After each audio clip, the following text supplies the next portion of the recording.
Hey, everybody, and welcome to episode 47 of the GVGCast. Happy Friday. I'm your host for today, Ash Paulson, and I'm joined, as always, by my good friend and GVG co-founder, Steve Bowling, and no one else. It's just the two of us today. We're taking care of you today. Everyone's out and about for various reasons. Right. Derek has a family event he's doing tonight. Daniel is out for a medical reason. Don't worry, he's fine. He'll be okay. He's just recovering. Brandon, as always, is working. That man never stops working. And John, of course, is asleep. It's 1 a.m. for him. So he's asleep. As he better be asleep. If he's not, I don't know why. Hopefully he's playing video games or something If he's not asleep, he's rolling a roll of toilet paper around on a PS5 box somewhere. Exactly. That video is so fun. And of course there will be a game about toilet paper. Of course there would be. And yeah, why not? John would be the one to do a video about it. But if you haven't checked that out on our channel yet, you definitely should. It is hilarious. And so happy Friday. Like I said, Steve, how's it going, man? How's your week been? Honestly, it's been a pretty good week until like 5 minutes ago. That's okay. So you told me about this, but I wanted you to wait until the show started so you didn't have to repeat yourself. What is going on with you, man? What happened? So GameStop stole from me, man. What? Yeah. How? So what happened? I saw that the physical edition of Metroid Prime Remastered was in stock at my local store, and I didn't have time to go out today, so I logged into their app and I ordered it. And at least here where I live, GameStop does like same day delivery. They just, the same way you can do like Uber Eats and stuff, you can get video games delivered. So for like an extra $10, they'll deliver whatever you order right to your door so you don't have to go. Right. So I did that knowing that we had GVGcast and I've got to record the win later today. And so I was like, I don't have time to go to GameStop, but I want to make sure I don't miss out. So I ordered it through their app. They sent me an email confirmation like, hey, we've got your order. Thank you so much. And they took the money immediately. Then I got another notification like, hey, we've got your order ready to be picked up by a delivery person and they're going to deliver Metroid to your door. And right before we went live, I decided to check on my order just to see if it would arrive like while we're doing this. And the order was deleted. Like it's gone. What? And I don't mean canceled. I don't mean refunded. I mean straight up like deleted out of the system. Like I tapped the notification saying that it was ready for someone to pick it up for delivery and the order's fucking gone. Like it says no order found. I look in my order history. It's not there. But you know what is also still there?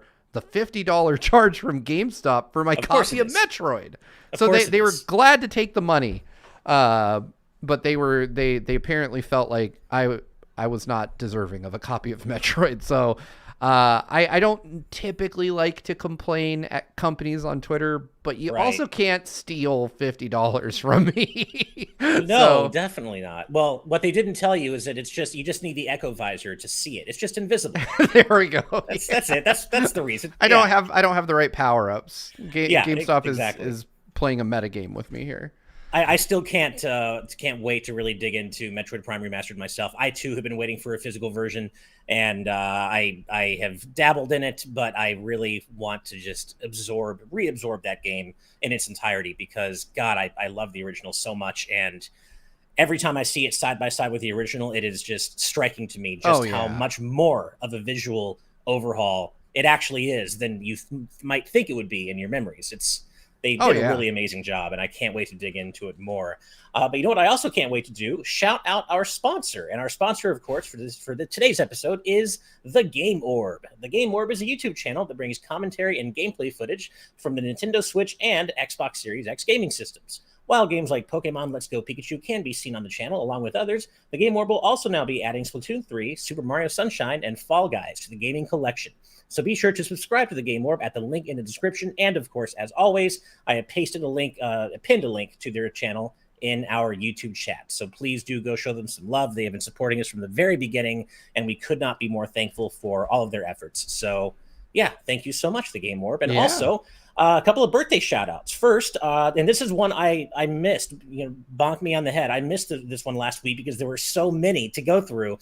But our patron, Juan Delgado, celebrated their birthday last week. I believe their 24th birthday. So happy belated birthday, Juan. And I'm sorry I missed your birthday last week. And this isn't one of our patrons, but today is the Nintendo Switch's 6th birthday. So happy birthday, Switch. I can't believe it's been 6 years. Like, where does the time go? I want to point out, this is terrifying to think about, but if the Switch were a human being, it would be in first grade right now. You're right. That is so wild. And I still vividly remember waiting outside my local Best Buy to pick up my pre-order of the Switch and the Neon Switch and the limited edition of Breath of the Wild. And I feel like that was yesterday.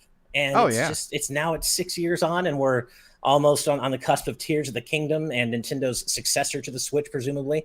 And I don't even know where the time goes, man. It's wild. It is. I actually had Facebook bring up memories of the launch for me, and they're like, on this day 6 years ago, you were doing this, and it was me like hosting a launch event at GameStop, and I was like, Right. that's crazy. I don't love Yeah. that at all. I know. Apparently, I missed this because the setup for today's episode was a little bit wild. We had to scramble. I had a ton of work today, and I just barely pulled the thumb and everything together just in time. So I apologize. GCM of Chaos. Also, a birthday shout out to you. Happy birthday. Yeah, and I'm sorry I missed your original mention of it being your birthday, but happy birthday. I assume it's either today or sometime this week. But yes, happy birthday. And thank you for being our patron. We love you very much. And finally, this is a bit of a downer, but out of respect, I also did want to do this shout out. Our patron, Mito Green's best friend, Will, who introduced Mito to us during the Game Explain days, their father passed away this morning. So Mito asked that we just, send love to Will's family and friends and, everything. Just say, we're sorry, our condolences. Yeah. We're very sorry for your loss. And thank you, of course, for introducing Mito to us, but we're so sorry for your loss. And, we hope that your family is making it through this very difficult time. So all of our love to you, Mito, and Will. Please make sure to pass that on to him. And yeah, well, with that said, what have I been up to this week? It's mainly just been work. I've been trying to sneak in some theater rhythm here and there, but the main thing I guess I should mention, and we'll be talking a little bit about this later today as well, but I did finally finish Pokemon Violet. It only took me like 3.5 months, 3 months or something, but I finally finished it. And of course, I'm not going to go into spoilers, but I will say that all of you, every single one of you who hyped up the end game to me, saying that it is absolutely crazy, wild, Pokemon's never done anything like it before. Yeah, you're right. And it was awesome. And yeah, everything you said, it lived up to the hype. I loved it. I still can't believe it went to some of the places it went to. And Steve, did you ever finish it completely? I didn't finish the end game. I wanted to in advance of the Pokemon Presents, but it seems like I have quite a bit of time now. So I didn't think that we were going to be waiting till winter for DLC for this. I know. But I played through the main story. Like, I finished all 3 of the main stories. And those I loved. I absolutely adored them. It's just really hard for me once I roll credits on a game to, then go back, because there's other stuff to work on and other things to cover and other topics. And I'm barely finishing Xenoblade 3 now. And that is a game that I've wanted to finish. I'm right near the end. I'm in chapter 7. So, I can't wait to talk to you about it. Yeah. I'm really excited. It got its hooks back into me. And I've been playing it. So I'm really interested to finish that up, and then after that I've got Fire Emblem, and I still need to finish Fire Emblem Engage. So I'm trying to clear my Nintendo backlog before Tears of the Kingdom drops, because obviously I'm not going to put that one on the back burner. Right. I did get something interesting today, though. I don't know if you got yours, but we talked about it on GVGcast like a month ago. This finally came out. I have not gotten mine yet. So my Nixie GameCube controller that I ordered back when we did an episode on it a month ago finally arrived. Nice. And I played with it for like an hour. I have some thoughts about it. Maybe I'll share some on the Win tomorrow, and I'll probably do a video on the channel, like a breakdown of the controller later on. Okay, yeah, mine has not arrived yet. I did end up ordering one. Yeah, it hasn't arrived yet. I'm sure it will soon, but yeah, hopefully it ends up being worth the wait, because it sounds like you have some mixed thoughts possibly. So yes, there are some mixed thoughts. It's not, to be clear, it's not a bad controller, but it's a very quirky controller. And if you're expecting I think I was expecting it to be a bit more GameCube-like than it is. Gotcha. Okay, fair enough. Well, I'm looking forward to checking it out for myself. And yeah, I think the next thing I'm going to be playing is, I've got a little bit of a gap now between releases, I think, to go back and properly play through and finish Hi-Fi Rush, because I haven't really had the time to play as much of it as I want to, and you know how much I love it. So I think it's Hi-Fi Rush time for me. I'm also really looking forward to Fatal Frame Master of the Lunar Eclipse next week.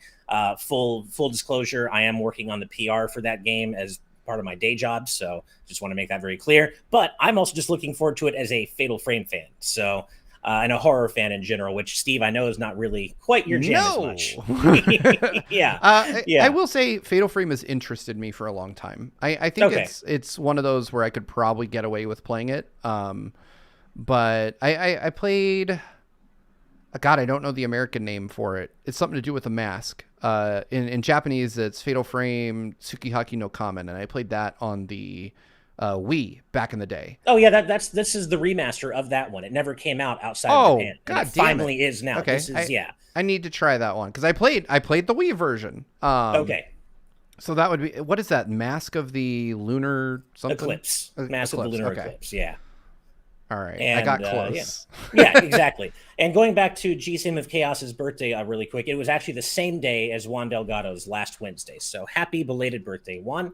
And thank you for being so understanding. I'm sorry I missed it initially. All right, we're going to read out a couple of super chats and then move on to some news. First off, Jacob Tucker with $5. Thank you. I'm honestly kind of bummed that Nintendo dropped Lucy Christian as the announcer for Mario Kart 8 DLC. She was doing a great job. What gives? I don't know. This is actually my first time hearing of that. I didn't know they dropped her. I don't know why they would. Who knows? Have you heard about this, Steve? I have not. I'll be honest. If I'm being completely, I don't know who Lucy Christian is. So. Oh, she's a prolific voice actor. Worked in anime and games and such. Gotcha. So yeah. I couldn't tell you why, Jacob, but it is a shame. I've liked those trailers so far. So yeah. Next up, our good friend Aramis Baramis, always so incredibly generous. $50. Thank you so much. Hey, GVG crew, have a great cast. I know it's the Switch anniversary and all, but I have a pressing food question.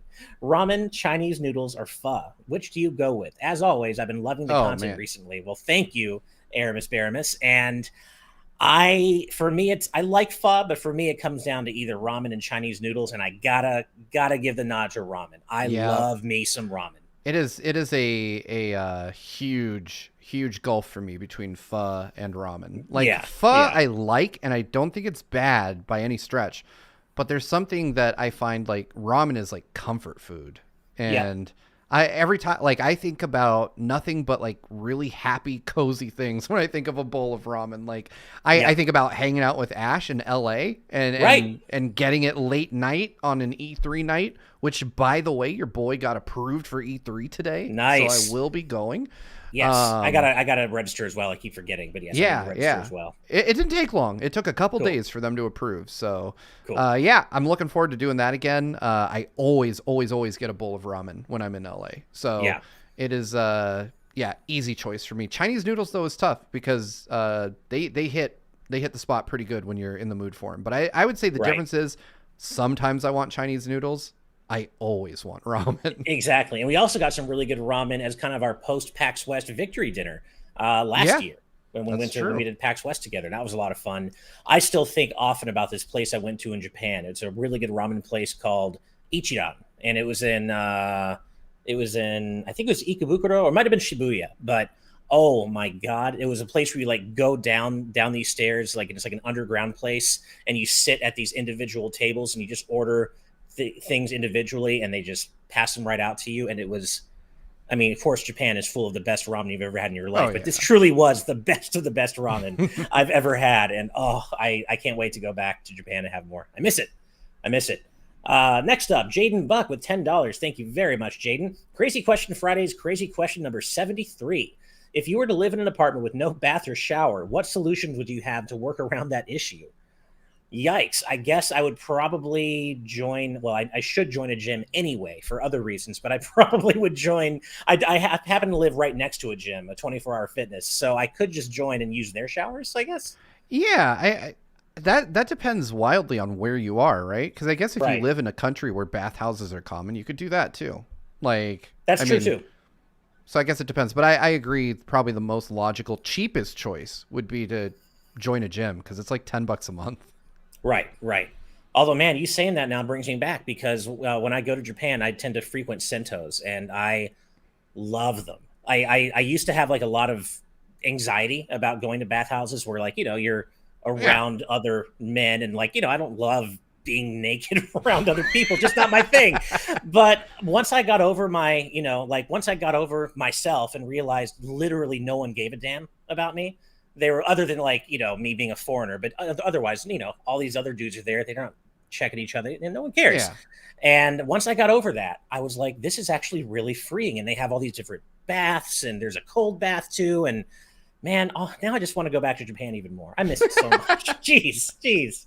All right. Next up is $5 from Owen Minning. Thank you very much. What do you call an open AI that predicts the economy? Chat GDP. As a side note, what are your thoughts on the Batman Arkham games? Much love to you all. I loved Asylum, liked City, didn't bother with Origins, and never got around to Night. And that's basically honestly where the I land same. on those. Like exactly the same. Wow, that's wild. There you go. I loved Asylum, though. God, Yeah. what a game that was. Yeah. And then finally, for now, $4.99 from Shrisock. I hope I said that right. Thank you very much. Hey, fam, just wondering if anyone has had a chance to play Octopath 2 yet. Might there be a review in the works anytime soon? Unfortunately, I don't think any of us have, and that's mainly because Square Enix just have the weirdest release schedule. I mean, I'm still stuck and will be for quite a while on Theater Rhythm, and I do want to play Octopath. I just don't know where I'm going to fit it in right now. And the first one was so grindy. As much as I liked it, there was so much grinding, and the encounter rate was off the wall. So I want to play it. I'm just not sure I'm ready for a super long, super heavy encounter rate JRPG right now, Yeah, right now we don't have anybody working on coverage for Octopath 2. I think it's one of those situations where had we been offered early access to it, then that might have helped, but we didn't. So it's probably not on our radar for now. I mean, maybe down the line, but there's a lot of stuff coming during the time that we could produce that review.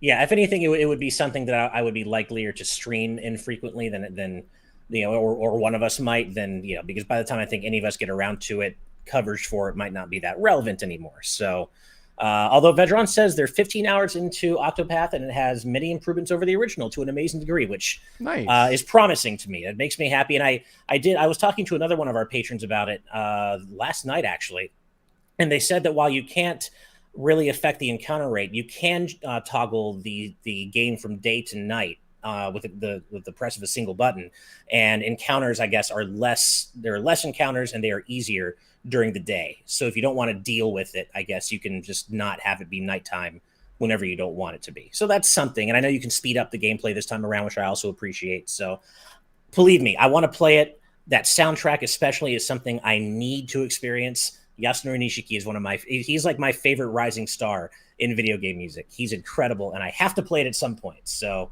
I'll get there eventually. But speaking of getting to places and Square Enix, let's get to the news. And as you saw on today's thumb, the big story of this week, I think, is the fact that the first batch of Final Fantasy XVI previews have rolled in. And unfortunately, we were not included among them. Hopefully, one day we'll have that relationship with Square Enix. But for now, we're talking about the previews we have seen. And the main takeaway for a lot of people has been the fact that it's getting likened to a Devil May Cry style action game. And it even has one of the key developers from Devil May Cry 5 working on FF16. So it's an interesting thing. And Steve, I think people already kind of know how I was already feeling about FF16, and I'm not going to say that my thoughts have necessarily changed so much yet. So I want to get your thoughts on what you've seen so far, how you're feeling about FF16 going full on action. Damn it. Man, I've been optimistic about FF16. And I've been trying real hard to keep that optimism, and Square is testing me. Like, I don't want this. I don't like, I'm not a big character action person. Like Bayonetta, I kind of like. Devil May Cry, I really don't like.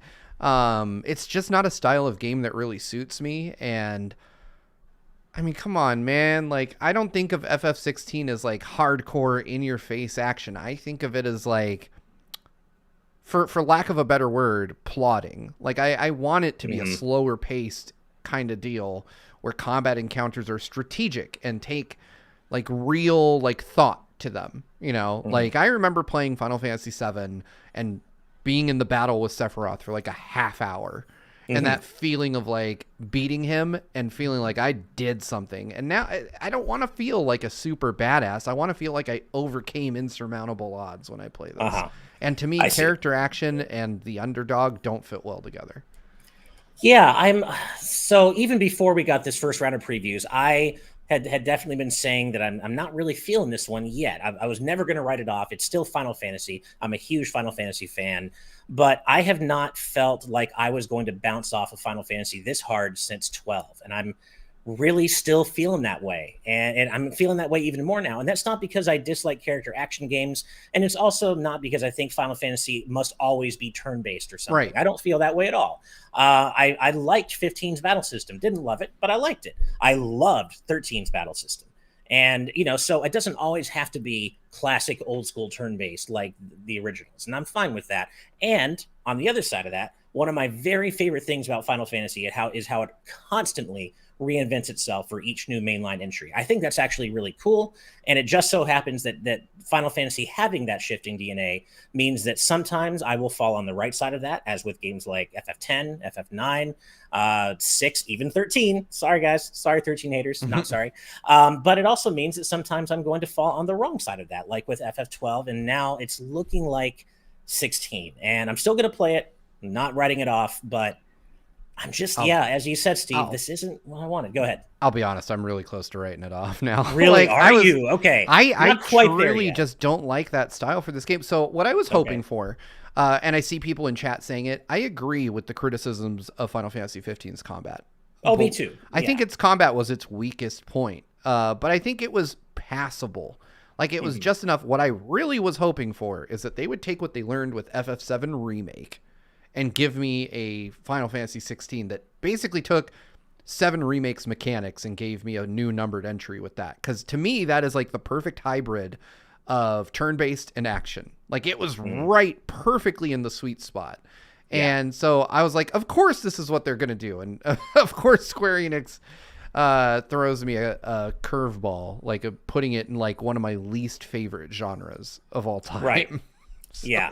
I'm honestly at this point, I went from like enthusiastically day one purchase because I love the series to I'm going to hang back and wait for the full review now and listen to someone I trust and see what they have to say. Yeah.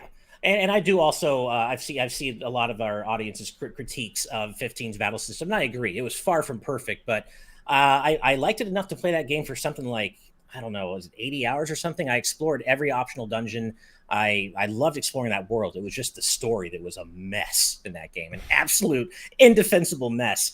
But what's really cool about, as I said, about Final Fantasy is that they're taking, it's always reinventing itself. And now the way they're doing it is they're giving kind of both sides, I think, of the Final Fantasy fandom what they want. You've got the 16 side where it's going a little bit more Western influenced, and Yoshida is heading up FF16. But then, for fans like you and me, Steve, we got FF7 Rebirth coming up. And y'all know me, I'm all about the anime Final Fantasies and anime in general. The more anime, the better. And I realize that comes with its own set of, criticisms, but I love what I love. And I know, Steve, you and I are both hyped beyond our minds. Oh, yeah. For 7 Rebirth, right? Oh, absolutely, man. That is. Yeah.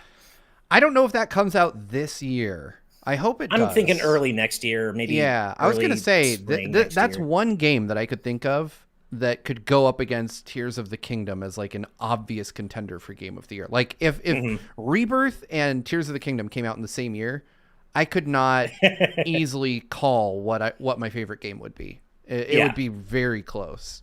That's the same for me, but also if you were to add Kingdom Hearts 4 into that mix, that would be my really difficult. Yeah, like I don't know how I would figure that out. But yeah, I have a feeling that FF7 Rebirth probably will arrive early next year. I'm a little surprised we haven't seen more of it. I feel like we're due at this point for like a deep look at the game. Yeah, I think maybe around Tokyo Game Show time, we'll probably see something else. Yeah.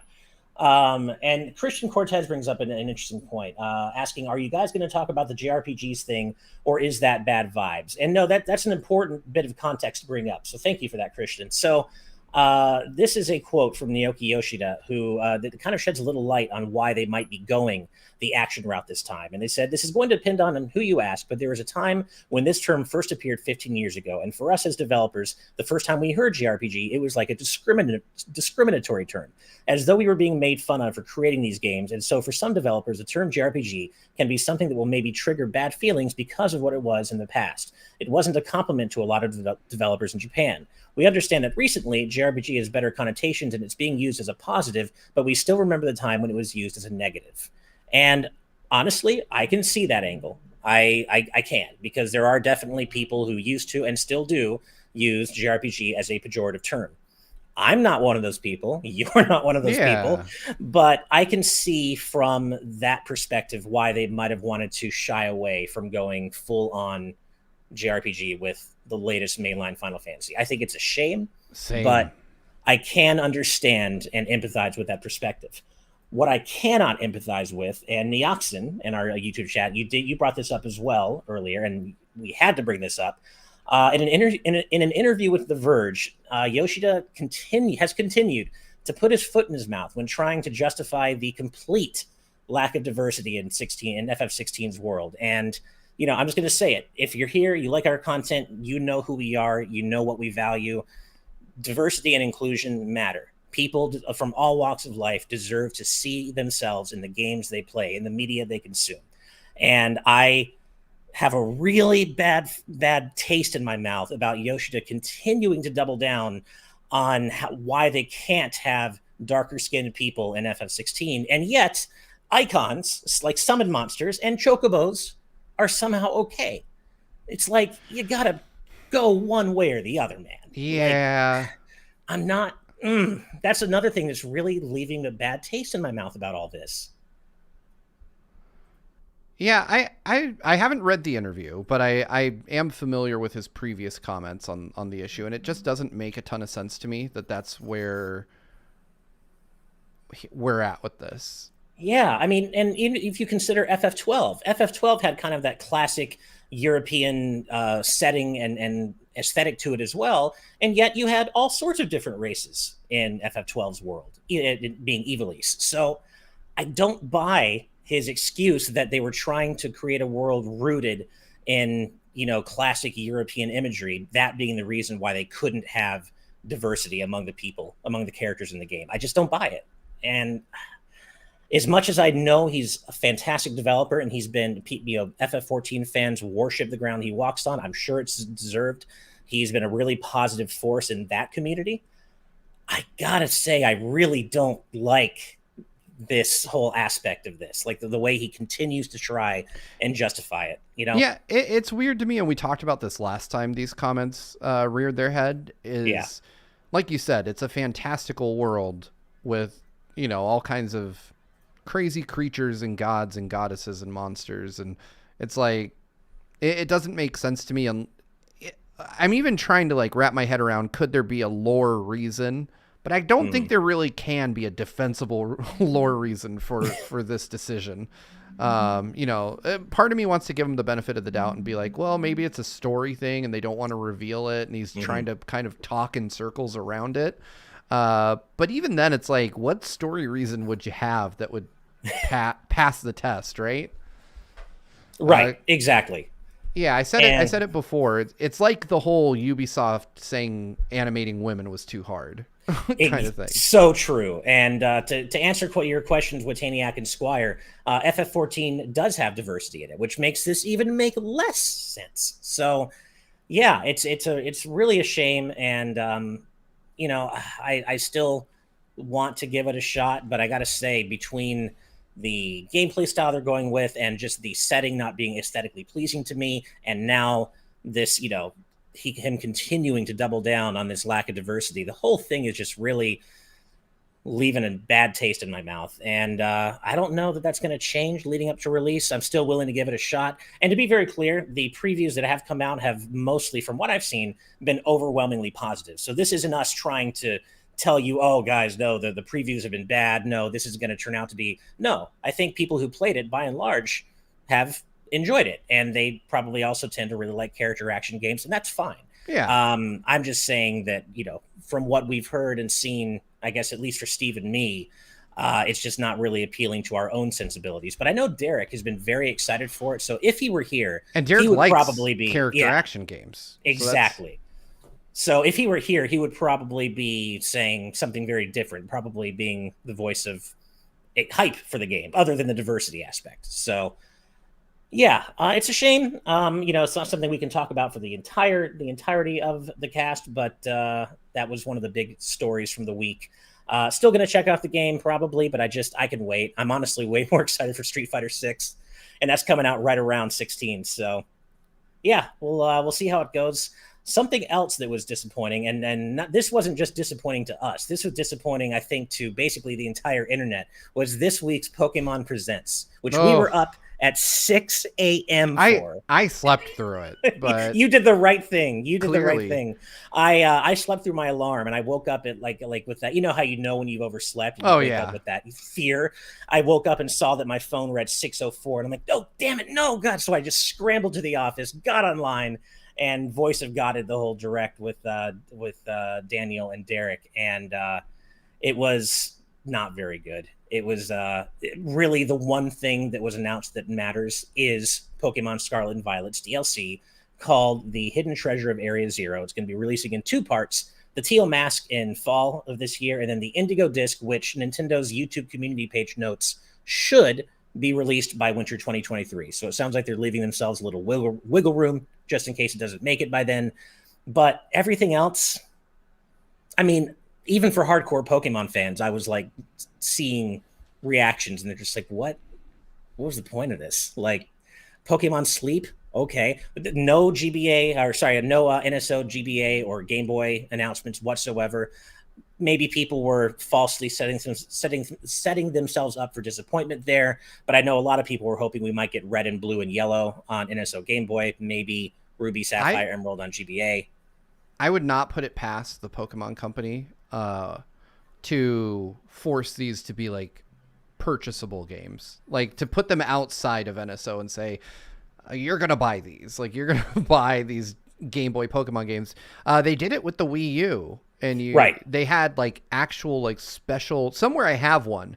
They had special edition like repro Game Boy boxes for Pokemon Red and Green. And when you bought them, you opened the box, there was like a download code inside.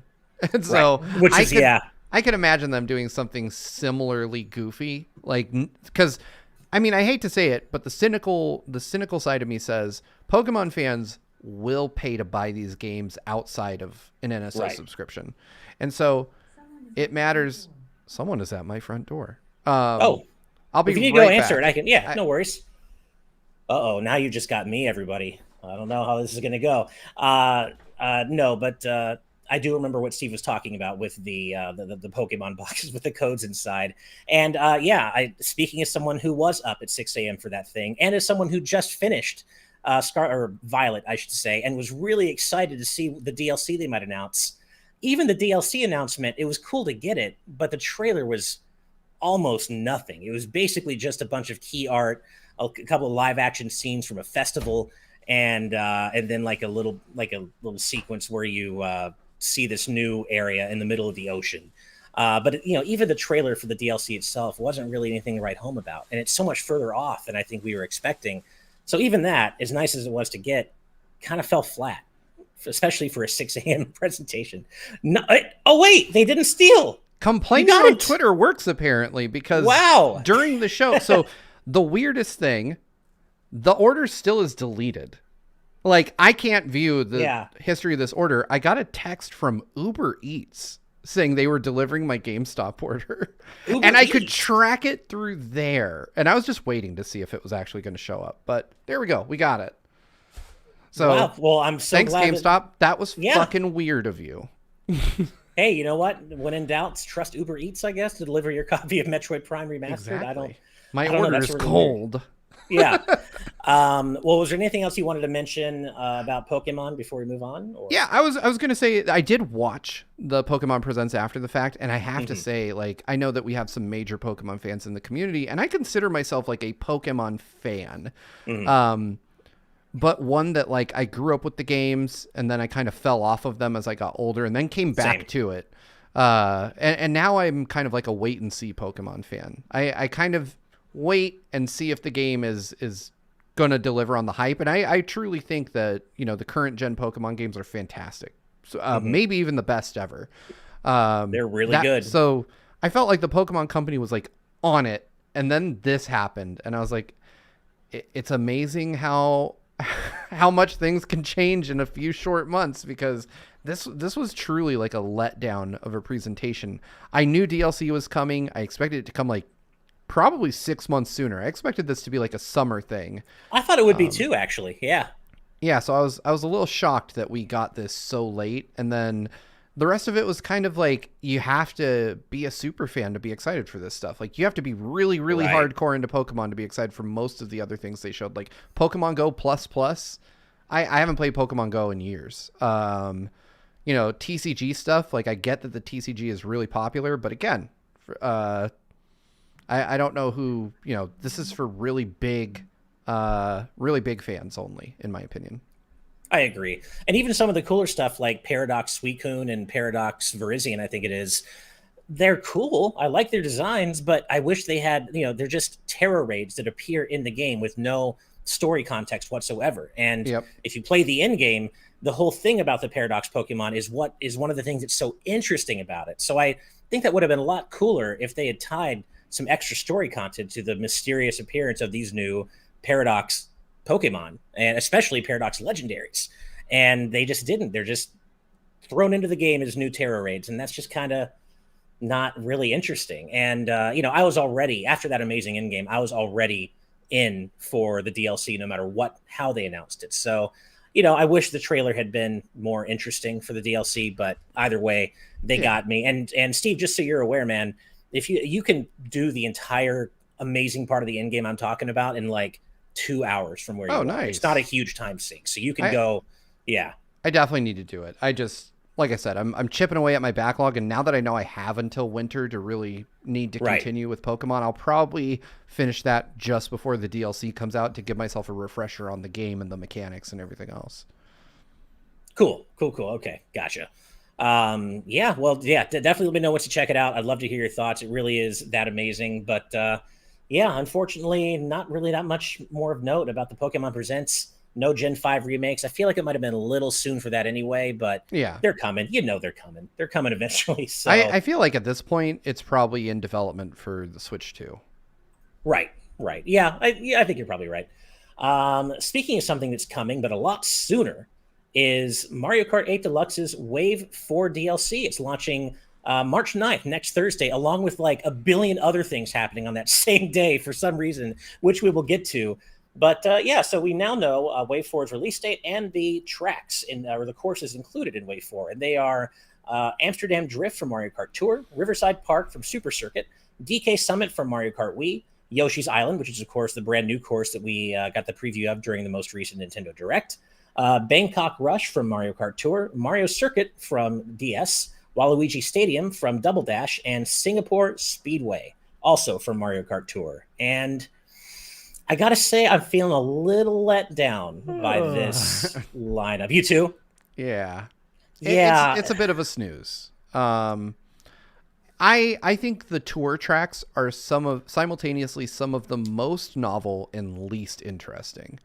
I see what you mean. It's cool to see real world locations, that novelty of like, hey, Mario's in a real place, but then the tracks are seldom very fun. They don't have a lot of the wacky like quirks that original Mario Kart tracks have. And so I wish Nintendo wouldn't have given us 3 in one wave. Yeah, 3 in one wave feels excessive. It's almost half of the tracks. And so right. I get that you're going to start scraping the bottom of the barrel as you get closer, but I feel like the better approach would have been maybe to have this wave be wave 2, right? Like have wave bookend it with really great stuff. Like have wave 1 be really exciting, and then let waves 2 and 3 kind of carry people through, and then let wave, Now remind me, we're on a total of wave 4. This is the final wave, isn't it? Or am I No, wrong no, there are about that? 6 waves. There are Oh, never 6 mind. Never waves, mind. So we still have and time. yeah, we do. And what's interesting is that our patron Vedran just pointed out, they said, did you see that Nintendo removed the little tidbit in the Wave 4 trailer about the DLC finishing in 2023? Implies we could be getting more. I did not see that. And God, I hope I not. would be down for more. Sure. Okay. Well, why not? to me, that reads more like they're going to delay. Yeah. You know, Although it's hard to imagine because they're ahead of schedule right now. I mean, they've got my worry though. So here's what I think. I think that Nintendo, and I hate to say this, and I'm sorry for putting this into the universe for those of you that are going to be mad at me for this. But again, I feel like we're in the final year. This is it. This is the end of the Switch. And that tells me that Mario Kart 8 could come to the Switch too. And then we're going to get a third platform with the same fucking Mario Kart game. Oh, no. And you might not be wrong. And they delayed it because now they have to port this game to a third generation of consoles. It's the GTA 5 of Nintendo. Right.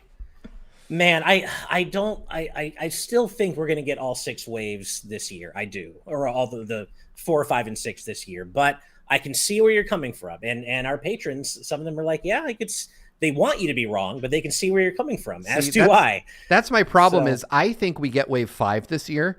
And then I think we get like an announcement of the Switch 2 like in November.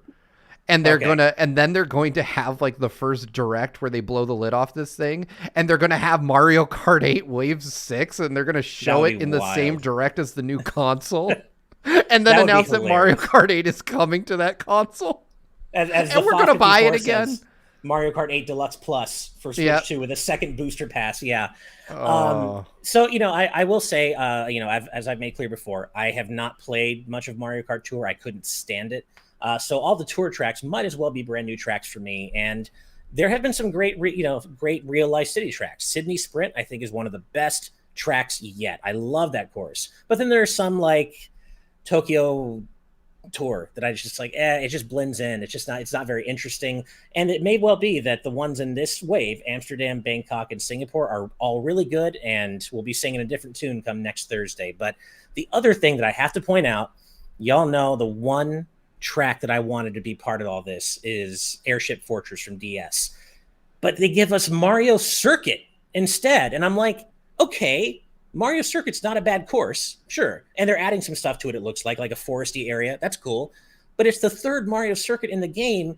And if you're going to pull something from Mario Kart DS that also happens to be in Mario Kart Tour, you've got these way more thematically interesting and singular courses like Airship Fortress and Delfino Plaza, for example. But Mario Circuit is what they go with? I just don't see the logic. I'm okay with this the more I think about it because I was under the impression this was like the tail end because honestly, I haven't been keeping up with Mario Kart because it's a decade-old game and I'm trying to be in the now. But it kind of comports with what my thinking was in that you kind of bookend with really good stuff, right? So it gives me hope that this one is so frankly mid because it is in the middle of the waves.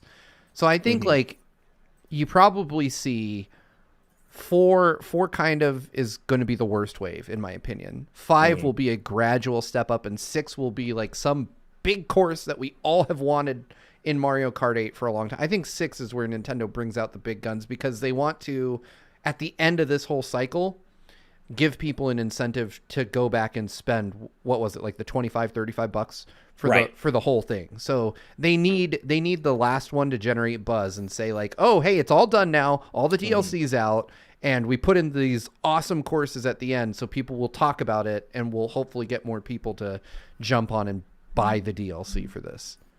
Well, and you may be right, but and I hope you're right. But unfortunately, one of the reasons I pointed this specifically out about Mario Circuit DS is because, and of course, we don't know anything for sure, but depending on which data mines you've looked into and which ones you believe, of course, nothing is necessarily 100% accurate, but one of the more likely data mines out there suggests that this is, in fact, the last Mario Kart DS course. So I'm a little bit raw about it because I'm like, man, if this is the last DS one, it had to be Mario Circuit, but maybe that data mine's wrong, and maybe we'll be surprised, and it's not what we think it'll be. But yeah, it's just a little bit of a downer. But to be fair, there are also tracks in this wave that I'm actually pretty excited to see. Riverside Park is getting a major glow up, and it's like kind of a forgotten track from Super Circuit, like kind of most of the tracks from Super Circuit. So I think it's Yeah. really cool that made it. Obviously, Yoshi's Island, we got a sneak peek of it in the direct. Oh my It God, it looks looks so awesome. good. Yeah. So there, and Waluigi Stadium is a great course all around. Double Dash, I love Double Dash. So yeah, I'm not completely down on it. There's definitely stuff I'm excited about. We're getting Birdo, which is cool, and apparently more characters in future waves. So yeah, it's just I'm a bit mixed on it, but I'm not super down You on know, it let me necessarily. pose this question to you.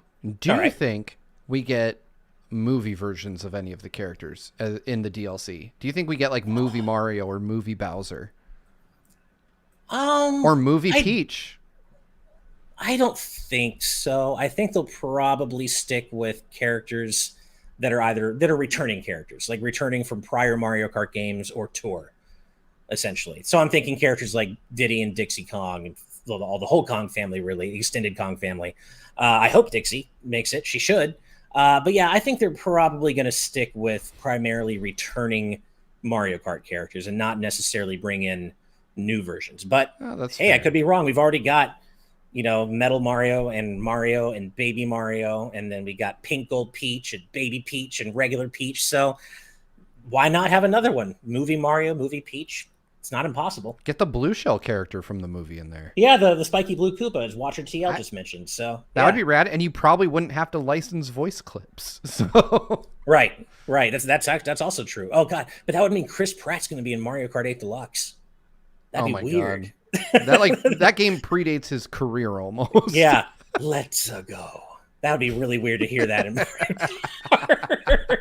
Oh man. Well, with that said, Mario Kart 8 Deluxe Wave 4, as I mentioned, is coming out on March 9th, but that is far, and I mean far from the only thing happening on March 9th. And I don't know why so many things are happening on this one specific day, but we've got Mario Kart 8 Deluxe Wave 4. There is a level 5 presentation happening at 3 a.m. Pacific that some of us will be reacting to. I'm not Yes. sure who. I know John will be, and I might be up for that. I'm often working that late anyway, so I might be, but we're going to react to that. But there's also Metroid Fusion coming out on NSO GBA, the final Mario movie direct, which we will also be reacting to, and a new Capcom showcase, which we will also be reacting to, featuring Resident Evil 4, Mega Man Battle Network Legacy Collection, Exoprimal, Monster Hunter Hell Rise Sunbreak, yeah. and Ghost Trick, which that's a big day, and it's also the same day that Fatal Frame, Mask of the Lunar Eclipse comes out. Like, what the hell is going on with March 9th? Stop it. Yeah, it's too much. It's too much. Let's like split this up over 2 days at least. But yeah, it sounds as though, like with the usual Capcom showcases, we shouldn't expect any new game announcements. So don't get your hopes up for X9 out there. Don't do it. Don't do it. No Mega Man hopes. Do But it. we will at least get another look at Battle Network Legacy Collection, and that's cool. I can't wait to see more of that. And I'm guessing that Resident Evil Resident Evil 4 special demo they announced during the State of Play is going to be timed with this Almost showcase. certainly. There's no way it's not. So almost no way it's not. So that'll be really exciting to get to finally play Resident Evil 4 Remake. I know Brandon's going to be hanging on every word they say about Monster Hunter Rise Sunbreak. And then I get to see more of what Derek says, and Derek and everyone say is so amazing about Ghost Trick. I can't wait to play it myself. Yeah. So same. Yeah, I'm personally hyped for Exoprimal. Yeah, the Exoprimal. Shooting dinos, man. Exactly, which can't get better than that, right? So it's a little something for everyone. You got your Resident Evil, your Mega Man, your Exoprimal, and even some your Monster Hunter, and even some really specific tastes like Ghost Trick. So it's going to be a busy day for us, but we are reacting to all of the above, all of it. So look forward to that for sure. And then I guess one of those things I mentioned, the final Mario movie direct, in relation to that, in case you haven't heard, the Mario movie's release is being bumped up 2 days to April 5th. So just in case you happen to not hear that, it's coming 2 days sooner than it was before, than it was last week. So we get to look forward to that even sooner. And I know you and I both, Steve, I think our hype is pretty much at fever pitch for this movie, right? Oh yeah, man. I can't wait. I'm hoping that we get to attend the premiere of the movie in LA and Me If so, too. I will show up looking like a straight ass, like in a red suit with a blue tie. But, Right.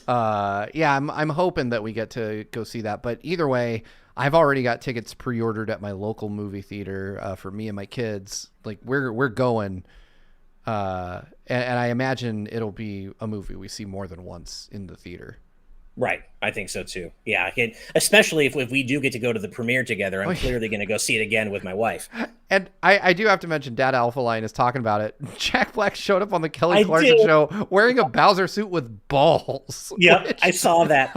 And I they actually blurred it out, which called even more attention to it. yeah, I need to see the balls on the suit. Like I really need an unedited clip of this to see what one, where does one acquire a Bowser suit with balls? Two, like how did Nintendo feel about that? They had to be really pissed off. Right. Because You think so? if you don't remember, there was like a Kotaku story, I want to say a year or maybe even 2 years back, but it was in the early days of GVG, where someone on Patreon modeled Bowser's penis and tried to sell the 3D model on Patreon, and Nintendo shut that down, claiming they own the IP of essentially Bowser's Naughty Bits. So I Right. can't imagine they were very happy that a celebrity dressed up in a anatomically correct Bowser suit. And they could not have seen it coming. They're like, oh Jesus, come on, why? This is what we have to worry about today. And I just think it's funny that they bothered blurring, the naughty Yeah. bits, because that just calls more attention to it. Oh yeah, they definitely Streisand affected the whole thing. Like I probably never would have heard about it if they didn't censor the balls. Exactly. So it's like, geez, come on. But all right, well, that is pretty much the news for this week. In the interest of moving on to our patron topics and wrapping up the show in a timely fashion, I'm going to go ahead and move on to a few more super chats, and then we will move on to our patron topics. So first off, we have let me find it. Rec BCQ with $5. Thank you, Rec. I think I killed that interview I mentioned last week. Feeling really good about my chances. Well, hell yeah. Yeah. Congratulations. Please keep us updated. I hope that you get the job. We hope you get the job, and I'm glad you feel like you killed it. That's awesome. Congratulations. Absolutely. Next up is Humble Jojo with $4.99. Thank you very much. Happy Friday. I got my dirty 30 next week. What have been your favorite things about being in your 30s, or should I say 20s? Well, happy almost birthday. I might have to get back to you on my favorite things about being in my 30s. I don't know if I can think of a single thing, to be honest.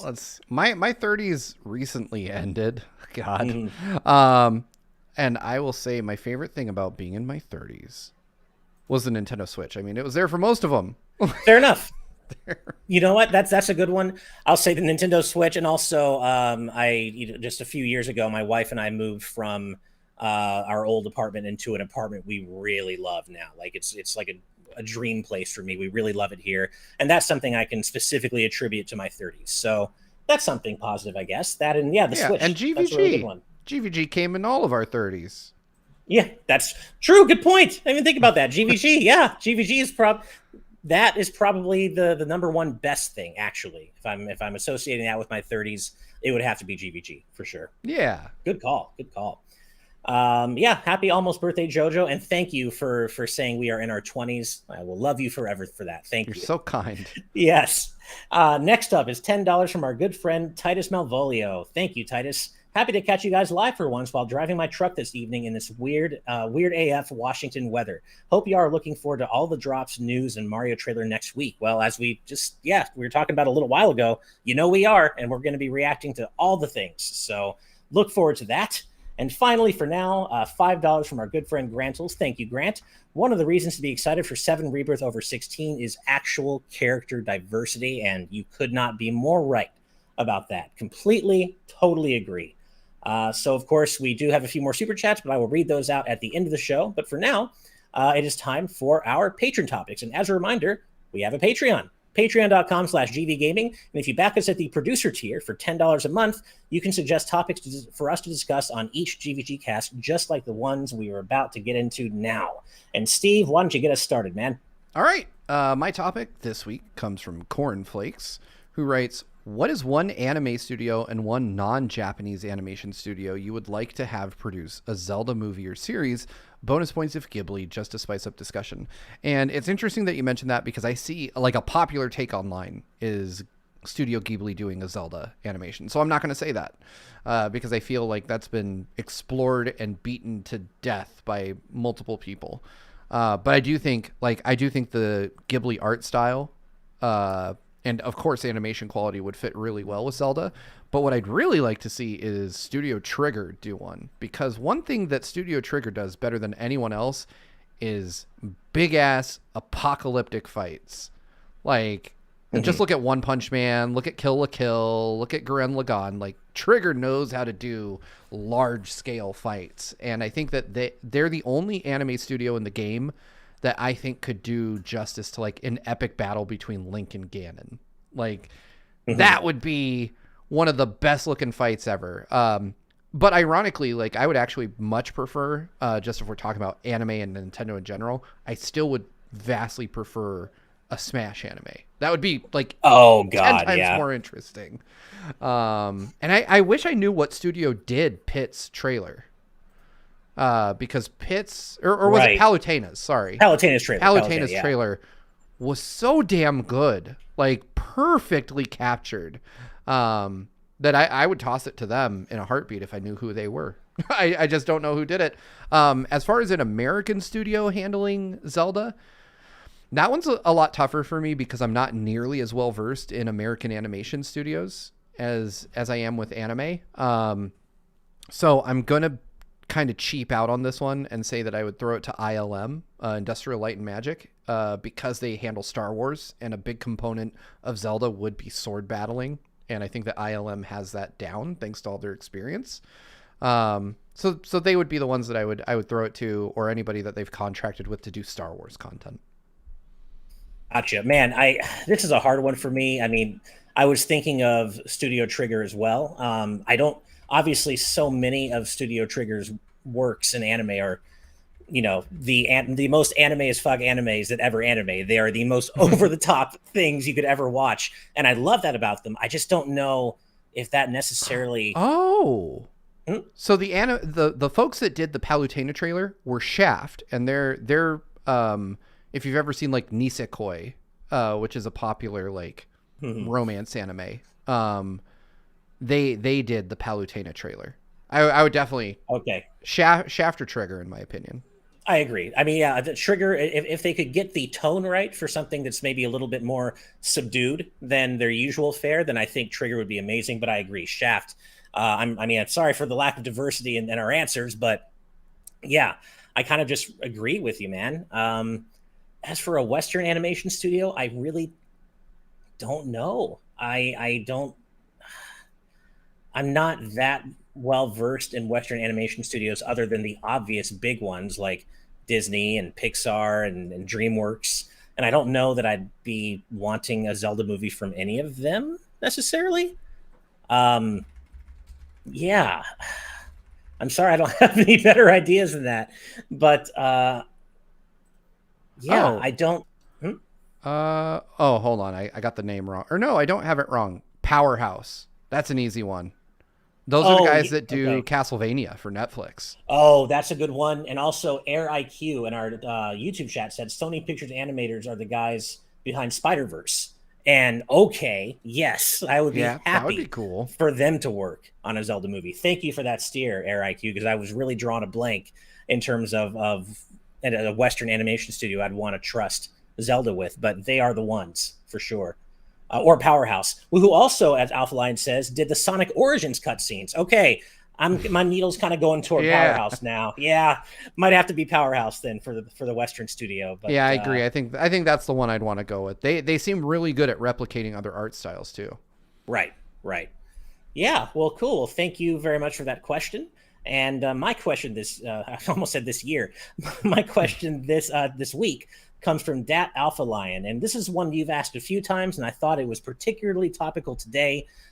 given all the Final Fantasy XVI previews dropping. So your question is confession time. I have yet to finish a single Final Fantasy game. I've started a bunch of them in the past, but dropped them for one reason or another. My task to you guys is pitch me your favorite Final Fantasy, mainline or spinoff, doesn't matter as long as it isn't a direct sequel, and briefly explain its strengths and why I should care enough to check it out. I'm sure plenty of others are in my position here, so they'd also massively benefit from these suggestions. Okay, so that's a great question. Well, thank you. I have multiple Final Fantasy games that I love. My top 3 are probably 10, 6, and 9. So I guess based on your question, I got to pitch you on 10. And 10, I think, has a mostly incredibly strong cast of characters with a couple of weak ones in the mix, I admit. But the main characters are some of the best the franchise has seen. I love Yuna. She might be my favorite female protagonist in Final Fantasy ever. And then, you know what? I already hear a lot of you saying, oh, Tidus sucks. Oh, no, Meg Ryan, screw Tidus. Or Titus, if you want to say Titus. It actually is Tidus. You know what? He's much like Hope in that he is a misunderstood character. He is supposed to be annoying through much of that game. And he is, because he's a whiny brat who grew up in his dad's shadow, and he's a sports star, and he's all about himself, and he's selfish, and he's annoying, and he's supposed to be, but he matures. And he comes around, and he gets where he ends up by the end of Final Fantasy X is so completely different from where he starts. And I love the journey he goes through. He genuinely grows up during the course of that story. But I think what I love most about Final Fantasy is its setting. Spira, to me, that's the name of the world in Final Fantasy X, by the way. Spira, to me, is like one of the most lived in, well realized video game worlds ever. Like, there's so much culture to it. You can feel the history and the culture and the religion. All of it is so palpable and is so expertly woven into the story and the pilgrimage the main characters go on. And the pilgrimage feels like a genuine adventure. Yes, it's linear. I don't mind linearity. And there are opportunities for exploration here and there. But yes, you could levy the same complaints against 10 that a lot of people did against 13. I think 13 took the linearity to a slightly more extreme degree, and that's the issue people had with it. But personally, I don't think linearity is a bad thing. I like linear experiences. I like being guided and having the game's creators create an experience for me, an experience they know is going to happen in a certain way. And 10 does that so well. It also has a fantastic soundtrack. Obviously, it's Final Fantasy. And yes, I mean, of course, this was a PS2 era game. Even the HD remaster, the visuals, and especially the character animation in cutscenes is obviously of its time. It hasn't aged beautifully, but it still looks, I think, pretty good by today's standards. And then there's the battle system. It's one of the best instances of turn-based Final Fantasy, I think, ever. It's a really deeply strategic take on Final Fantasy's turn-based battle system. The active time is out. It is literally just turn-based, and you even have a meter at the top of the screen telling you the next the order of the next 7 or 8 turns, so you can plan your strategies in advance. And because they know that, they use that to devise some deviously difficult boss fights in particular, and especially if you go for the extra content and the post-game content in the HD remaster, or you're going for all of the best weapons for everybody, you're in for some genuinely tough fights, and they really make you think outside the box in terms of how to strategically get through some of the toughest battles in the game. So for me, FF10 just delivers on pretty much every front, despite some issues here and there, and I could not recommend it more highly. But I've been going on for a while now. Steve, what's your pitch, man? All right, man. I have to go with the original, not the original, the one that got most of us into Final Fantasy, which is Final Fantasy VII. Sure. I was not at all a Final Fantasy fan until 7. I played 3 in the US, 6 elsewhere. And I tried 1 and 2, it wasn't for me. And I think that I love 10. I agree with many of the points you made about 10. But 10, I only played because of how much I loved 7 before it. Oh, okay. And so I feel like as if you're having trouble getting into Final Fantasy, and I'm going to assume you've tried a few. I'm going to assume you've tried 7 and 10, honestly, for the purpose of this discussion. But 7 built its world. I would say it was the first Final Fantasy game designed to appeal to everyone and not just existing Final Fantasy fans. And there's a lot of value to be had in that because it speaks to themes that are kind of timeless, right? Like class warfare and you know, the kind of struggle between the haves and the have-nots in society, and conservation and caring about your environment and your planet, and, you know, themes of like things that we didn't have names for when Final Fantasy VII came out, like imposter syndrome and you know, feelings of not belonging where you are. And it just, the more I examine that game, the more I realize how nuanced and beautiful the story is and how deeply Square made the player care about the characters. And not to mention, there's also just like goofy humor in there. There's like fun moments, you know, it's not all serious save the world bullshit all the time. Like there's a lot of levity interjected throughout, and there's a ton of little side things and mini games, and the world feels like such a massive gargantuan thing when you take into account like what the state of games was in the mid 90s when this came out. Like when Final Fantasy VII came out, this was a gargantuan game, like, you know, on the order of how we view like The Witcher 3 today.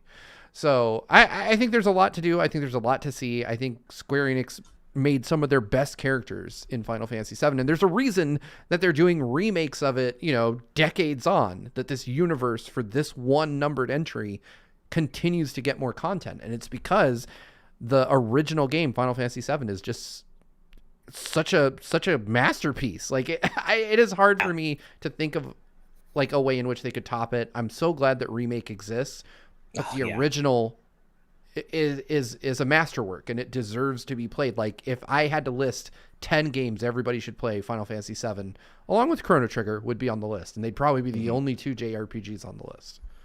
You know what's funny about FF7 is I completely agree with everything you just said, but I did used to be one of those people in the FF7's kind of overrated camp, and I could not be further away from that camp now. Something clicked with, I loved it back in the day when it first came out, but I just kind of grew to feel like it was maybe a little bit overrated because of the poor localization and some other issues. But no, I've completely, the pendulum has come all the way to the other side for me. I love FF7 to death, even if it isn't necessarily my top 3. It's probably my number 4.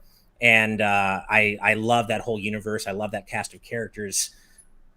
Yeah. And 7 Remake was my game of the year for 2020, and I can't wait for Rebirth. And it's so hard for me to argue against 10 because 10 would be my second favorite Final Fantasy. So it's like 7 then 10. Yeah. So I'm like, I get it. And they're both on Switch.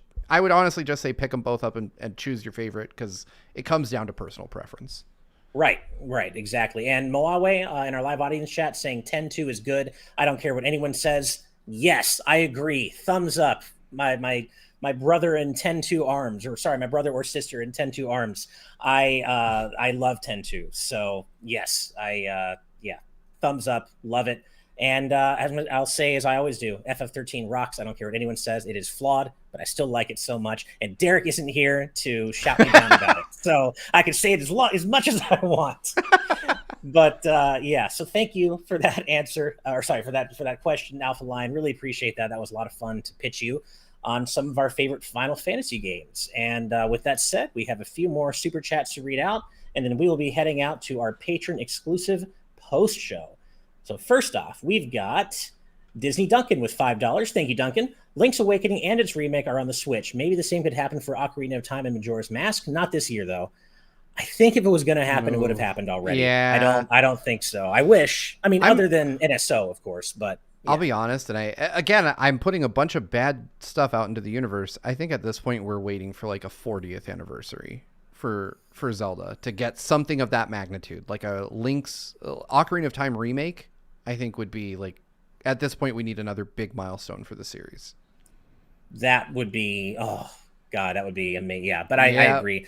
I don't think it's going to happen, but an Ocarina of Time full remake, oh my God, sign me up, please. Yeah. Next up is Zub Mayer with $2. Thank you very much. We've got a matchup here Peppino from Pizza Tower versus Wario from Wario Land. And this is an interesting one because there are very, very exceedingly few circumstances in which I would vote for Wario in anything. But I've never played Pizza Tower, but I heard today that I guess the creator of Pizza Tower said some really, really nasty shit about just not good stuff, the usual racist, transphobe, that stuff. And so just on that alone, I'm giving it to Wario. Wario, you are the honorary winner of that match. Oh, that sucks. Yeah, I want to try Pizza Tower too. But anyway, yeah, I guess Wario. I would choose Wario. There may be more to that story, but it did come across my desk today that the creator of Pizza Tower said some really, really off-color things, the kind of which that we so vehemently stand against here at GVG. So there may be more to it, but for now, I know what I know, so it's going to Wario. Thank you for that, Zootmare. Next up is Archangel23XX with $10. Thank you, Archangel. So, Steve, what's your realistic and dream pitches for the Generation 5 Pokemon remakes? It's the only generation with a sequel story instead of a third version, so I'm curious what they'll do. That's a good question. So like I mentioned earlier, I'm kind of like I bounce in and out of Pokemon fandom. And Black and White, if I'm remembering my gen numbers here, was one of the ones that I didn't really play a lot of. But I honestly, and this is just a blanket statement for Pokemon remakes in general, I like the FF7 remake route. I didn't love Brilliant Diamond and Shining Pearl. I owned them, I tried them, and they just didn't work for me. So I want them to go back and give these the modern AAA treatment that I feel they deserve. Like, give me all the improvements you've made up to Scarlet and Violet, and give me versions that match the current gen presentation of Pokemon. I have a deep abiding love for old school Pokemon and the old mechanics, but I can play those. I can play those in their current state in a number of different ways. So I want Pokemon Company to reinvent these games in some way. Make them fresh, make them exciting. Give me co-op, give me all the cool stuff we've got. But keep the gameplay loop the same. You can keep turn-based, you can keep all that stuff, but I like the idea of just a full-on remake. Yeah, I think I pretty much agree with that. And I also agree with Becca and others in our live audience chat saying that they're probably just going to ignore Black and White 2, pretend it never existed, kind of like Nintendo did with Mario Galaxy 2 when they re-released the 3D collection. So I agree with that. They probably just will jettison Black and White 2 and just keep it to a remake of the original Black and White. But yeah, I basically am down with everything you just said, Steve. And although I am very curious to see what they'll do because Gen 5 is personally one of my favorite gens. So it's like right behind 3 as like my favorite generation. So I really hope they get it right. If it turns out the way Brilliant Diamond and Shining Pearl did, I'd be very sad.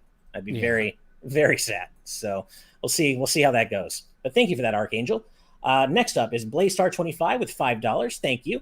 With the 3DS and Wii U eShop closing this month, are there any last-minute games you plan on getting? Just bought the story DLC for Fire Emblem Fates and Samus Returns. So for me, no, I think I'm good. I don't even really have ready access to my Wii U right now, and I think I have pretty much everything I want on 3DS, so I'm good. What about you, Steve? I'm good on Wii U. I don't plan on buying anything. I have both my Wii U's hooked up just out of frame over here to the TV here in the office because I figure we do a lot of Nintendo content. There's opportunities to capture stuff for the Wii U.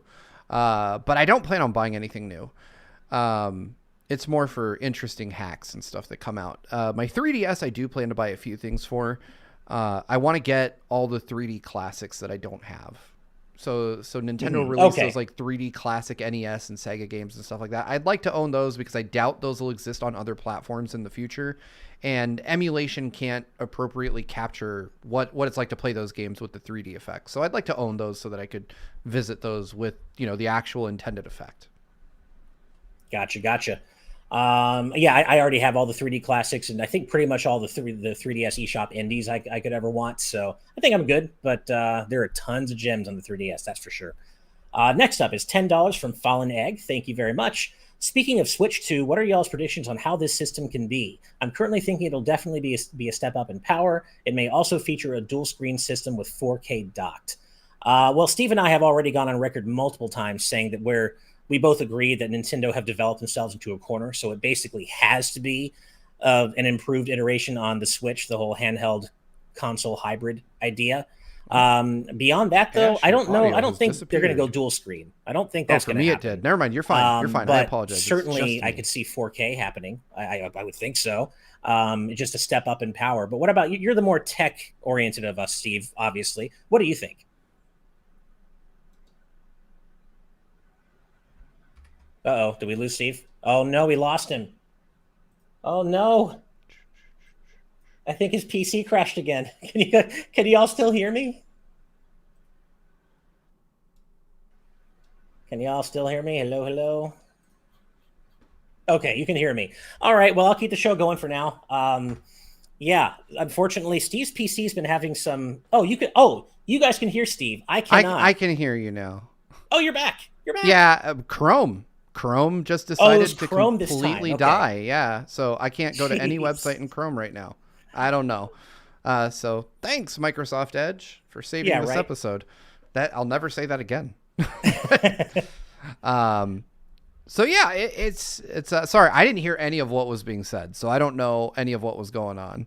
Okay, so basically, we had a super chat from Fallen Egg Oh, asking about the Switch 2. about the Switch 2, and I threw it over to you. I gave some loose predictions, but I threw it Sure. over to you as our resident tech expert. Right. So my quick and dirty predictions, and I'm going to keep them simple because if you don't know, I host a weekly Nintendo podcast on our Patreon called The Win, which is the Week in Nintendo podcast, and I tend to talk a lot about the Switch 2 on there. So if you want to hear a lot about the Switch 2, tomorrow morning I'll have a fresh episode for you, but I'll give you a quick rundown because there is some Switch 2 stuff to talk about this week on the podcast.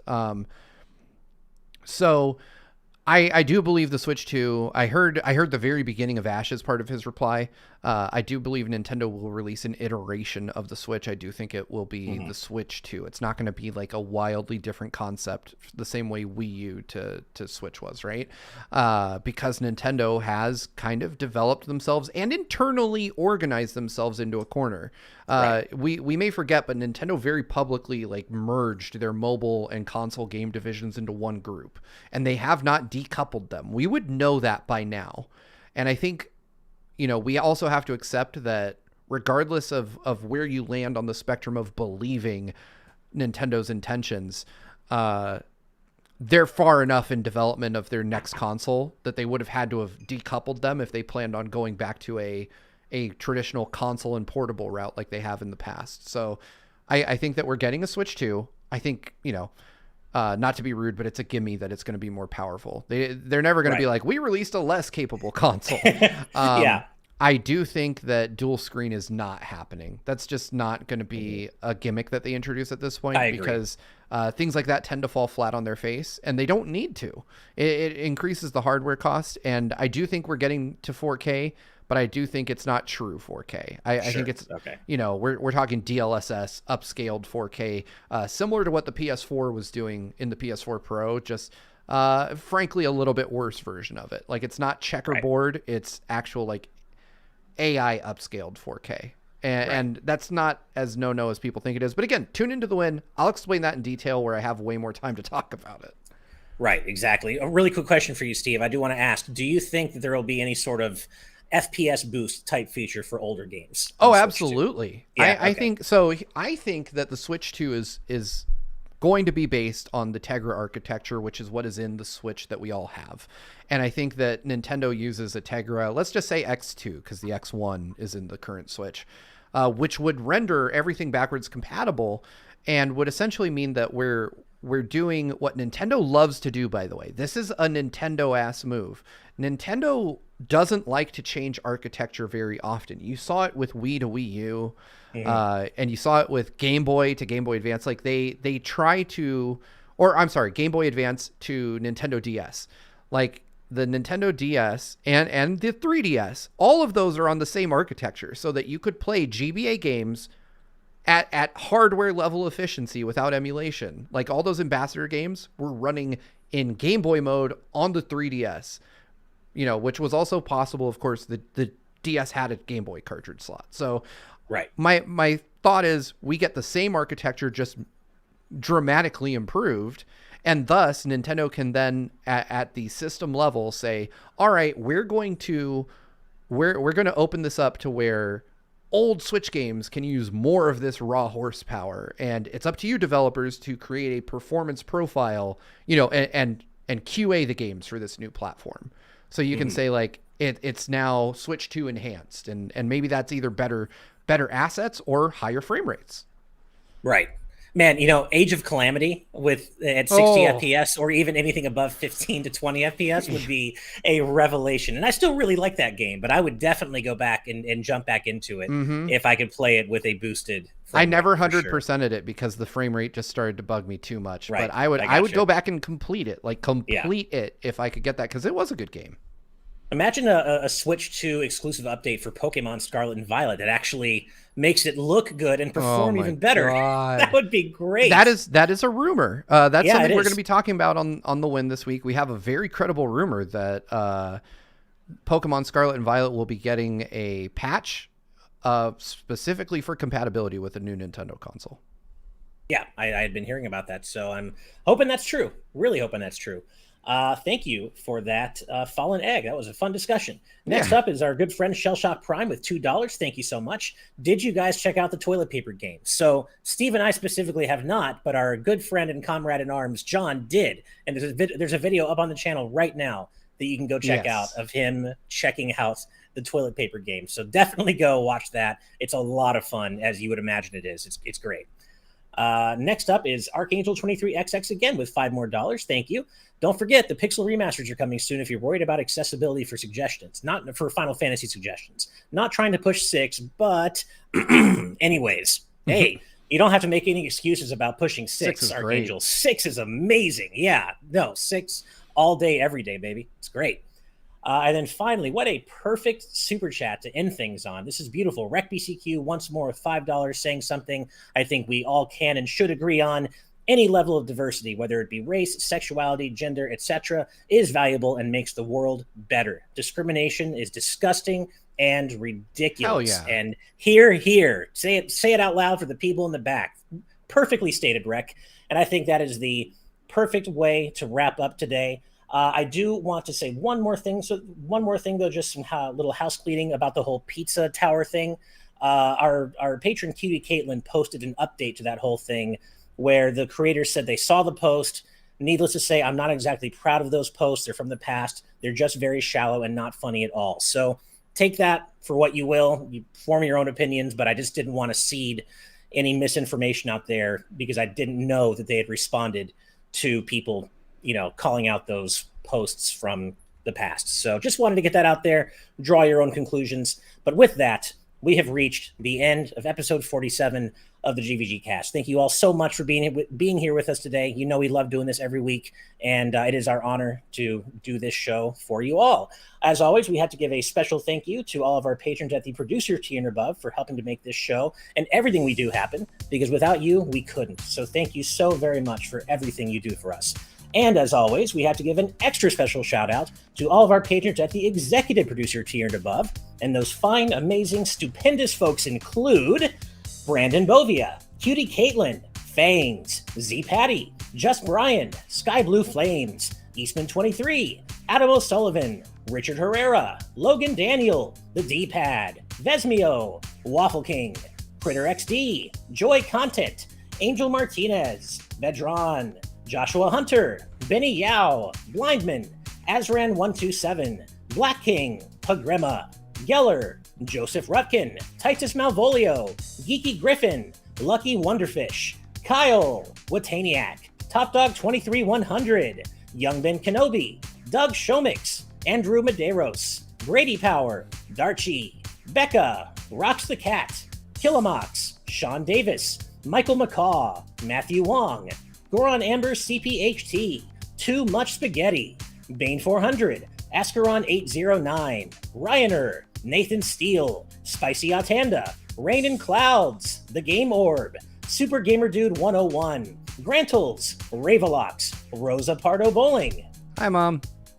Mega Ampster, Darksteel01, Jason Uloa, Jaden Buck, Cystic Warrior 29, DJ Jurassic, Super Dank Awesome Unicorn Guy, Derek, Colin, Blaystar 25, Mumbling Yeti, Cameron Sharp, Keel, Moon Knight, Brendan Hesse, Hustlebun, Noah Fitterer, Calvin Atkinson, Brainchild, the entire state of Wisconsin, Jim Wakeland, Longboy Shiggy, Aramis Baramis, Kyle the Monarch, Dat Alpha Lion, Lord Metarex, Kyle Gamer and Barry Rookie, Blaze Collard, Eric, Cat Evie Person 5, Lady Maxillary, Peyton Thiel, Mega Beatman True Blue Reviews, and last but certainly not least, Jung Ant. Thank you all so much. It is such an honor to read that list every week, or almost every week as the case may be.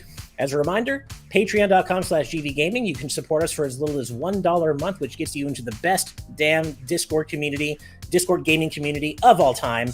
And we have a bunch of other tiers you can support us at, one of our most popular being the live audience tier, which among other things gets you into our patron exclusive post show right after GVGcast each week. Also, we have a Twitch. Twitch.tv/official GVG. Brandon and Daniel are always doing so many cool Good Vibes Arcade streams over on our Twitch channel. And we also have a VODs channel now, Good VODs Gaming. You can check out all sorts of VODs from all their Twitch streams if you want. So go check those out. We are off to our patron exclusive post show. Thank you all so much. Have a great night, great weekend. Good night and good vibes. Bye. Bye, everyone.